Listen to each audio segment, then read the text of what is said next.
Canelo or Crawford? It's tricky. I want Crawford to win, but it doesn't look like it's going to happen. You know, I would like for that to happen, but this guy's a hard puncher. He's a smart fighter. He can move. I'm just curious. I just want to see it. I want to be there to see it. He feels like this is a ridiculous fight. He states that Terence Crawford moving up 2 weight classes. Into the fight, I just didn't like the fact that Terence Crawford had to go up 2 weight classes. I just didn't really like that. I mean, Almoden finally took the words to heart, but she had suffered too many setbacks. Rudo, what mocked he? Look yourself in the eyes. There is still more to be done. Calm sent me a message and then said, Nene AUSU and Divor BI. This happened at the beginning of the Hammer. I just don't think it's a good idea. You know, I don't think, what would he have? I don't know. I just don't think it's a good idea. People have done things crazy like that before. It's just that he doesn't have to do it. He doesn't have to do it. You posted the other day, there's a picture of you in a Rolls Royce, and you said, the quote is, I can't remember how many of these I gave away. Canelo or Crawford? It's tricky. I want Crawford to win, but it doesn't look like it's going to happen. You know, I would like for that to happen, but this guy's a hard puncher. He's a smart fighter. He can move. I'm just curious. I just want to see it. I want to be there to see it. Because listen, there's been upsets like that before. You know, Henry Armstrong, 124 pounds, he beat the 146-pound champ. So, you know, you never know. Anything can happen when 2 men are in a ring or in a basketball court. Anything can happen. Mike Tyson calls the proposed match absurd, arguing that weight classifications are in place to safeguard combatants. He emphasizes that Terence Crawford and Canelo Alvarez are just too different in size to be ignored. According to Tyson, such a fight is unjust and dangerous, overshadowing Crawford's actual achievements. Tyson claims that he is completely against the notion and warns that confronting a fighter who is inherently bigger poses unfair risks.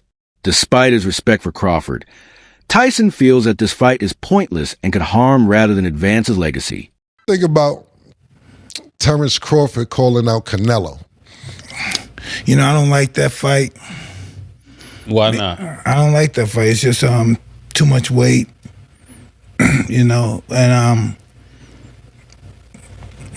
he had a close fight with the last guy he fought, Terence, because this guy was big and he was awkward. He was really awkward. He shouldn't have fought that guy. He should have fought a guy that would just come straight at him. The guy was too awkward. He's herky-jerky. Yeah. One of them. Yeah. See, there's, it's a missing art. 9 wins by way of knockout.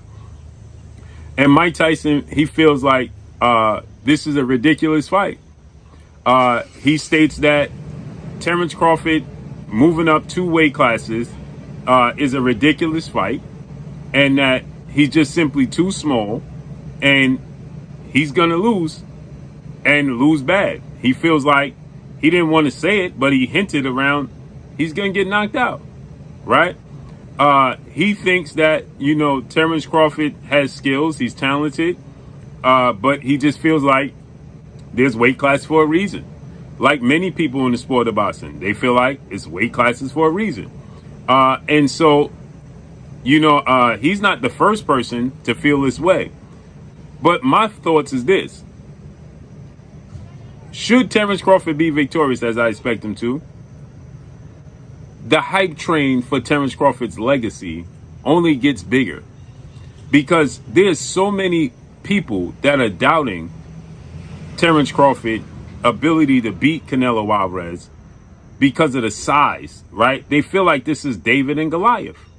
And that story, that mythical story, is so big and so legendary is because of the size difference. You had the small little guy, you know, slaying the giant, right? It's just not supposed to happen.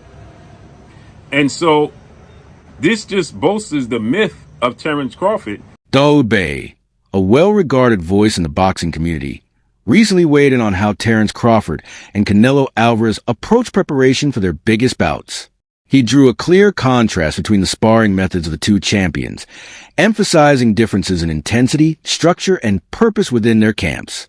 Bay noted that Canelo has long surrounded himself with top-tier sparring partners carefully chosen to replicate the style of his upcoming rivals. Each session is designed to identify vulnerabilities and rehearse specific fight scenarios, giving him an edge when it matters most. Crawford, meanwhile, is celebrated for his adaptability and razor-sharp technical adjustments. However, Bay raised doubts about whether Crawford's sparring truly prepares him for the unique challenge of moving up in weight to face a naturally bigger, more experienced fighter like Canelo. The comparison, Bay explained, highlights just how pivotal sparring is in shaping fighters before history-making showdowns. Still, he voiced serious reservations about Crawford jumping 2 weight divisions for this matchup. In Bay's view, Crawford has already secured his legacy. Undefeated, a multi-division champion, and widely respected as one of the sport's modern greats. Taking on a fight with such a stark size and weight disparity, he argued, carries unnecessary risk that could harm rather than enhance Crawford's legacy. Fans, Bay emphasized, already admire Crawford for his remarkable accomplishments. He doesn't need Canelo to validate his greatness. Instead, this fight feels like a gamble that could tilt the scales against him in ways that go beyond skill and into the realm of physical disadvantage. Well, Canelo got a world champion right now in his camp with him, with Boots. Well, Boots vacated. Shakur, though. Yeah, well, I don't know how much Shakur adds to this. He's a southpaw, and he's a smaller guy. I think that's just sharp brain. That's like if Boots was boxing Celine. Like, you know what I'm saying? Like, okay, I'm boxing him. My young boy nice, but he don't pertain to the fight necessarily. But everybody don't train like that anyway. Everybody don't look for to have all of their sparring partners be like identical or in the same realm of the person they fighting. Some people, they spar like for sharp minds, so they'll just try to have the best people they can have. So you never know what Bomac and them strategy is right there. As far as stylistically, who do you feel like has the advantage heading into that? Well, I'm just looking at the sparring partners. From the sparring partners? Yeah. I think Boots not the same as Terence Crawford, right? But I think he has athleticism and he's a switcher and he'll kind of go off for the playbook to do his thing. I think mind state wise, I think Boots is a big help.